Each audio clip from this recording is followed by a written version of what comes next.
Hello Maple class, I hope you're all keeping safe and well and beginning to get excited about September.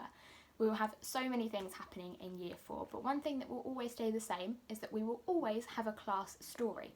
Now, to give us a kickstart for September, I've already chosen our first class story, and I'm going to read you the first chapter of it today and then the second chapter a little bit later on.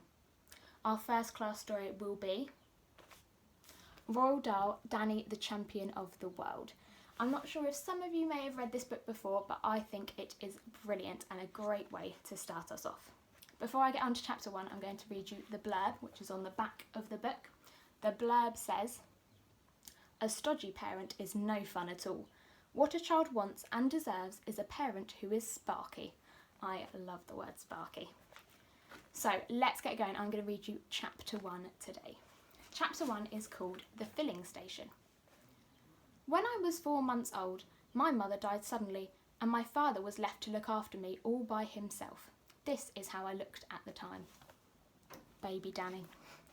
I had no brothers or sisters, so all through my boyhood, from the age of 4 months onwards, there was just the two of us, my father and me. We lived in an old gypsy caravan behind a filling station.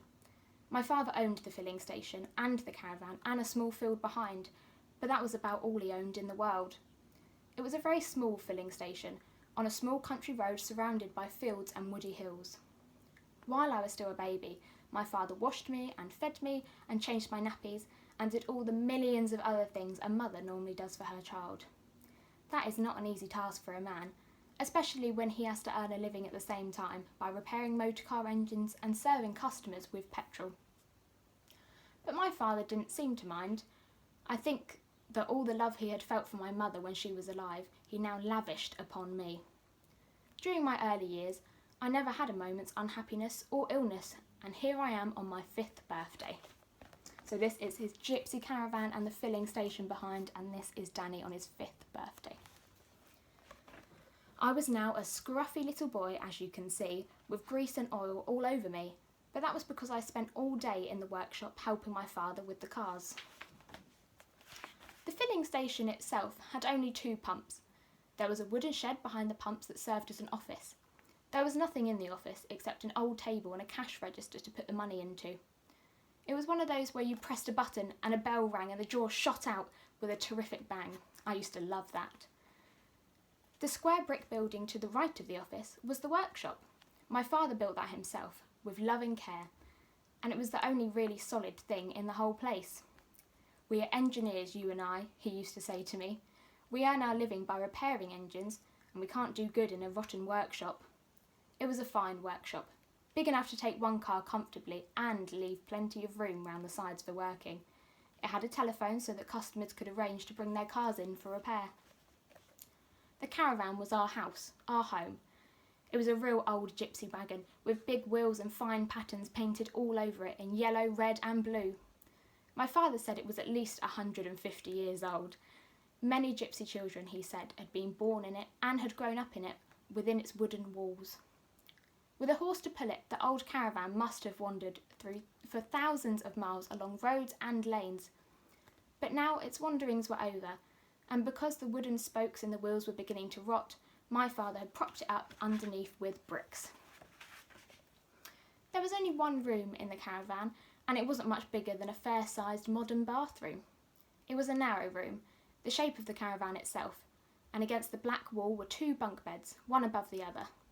The top one was my father's, the bottom one mine. Although we had electric lights in the workshop, we were not allowed to have them in the caravan. The electricity people said it was unsafe to put wires into, something as old and rickety as that. So we got our heat and light in much the same way as the gypsies had done years ago. There was a wood-burning stove with a chimney that went up through the roof. This kept us warm in winter. There was a paraffin burner on which to boil a kettle or cook a stew, and there was a paraffin lamp hanging from the ceiling. When I needed a bath, my father would heat a kettle of water and pour it into a basin. Then he would strip me naked and scrub me all over, standing up. This, I think, got me just as clean as if I'd washed in a bath. Probably cleaner, because I didn't finish up sitting in my own dirty water. For furniture, we had 2 chairs and a small table, And those, apart from a tiny chest of drawers, were all the home comforts we possessed.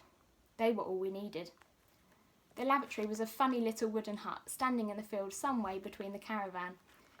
It was fine in summertime, but I can tell you that sitting out there on a snowy day in winter was like sitting in a fridge. Immediately behind the caravan was an old apple tree. It bore lovely apples that ripened in the middle of September, and you could go on picking them for next to 4 or 5 weeks. Some of the trees hung right over the caravan, and when the wind blew the apples down in the night, they often landed on our roof. I would hear them going thump, thump, thump above my head as I lay in my bunk, but those noises never frightened me because I knew exactly what was making them. I really loved living in that gypsy caravan. I loved it, especially in the evenings when I was tucked up in my bunk and my father was telling me stories.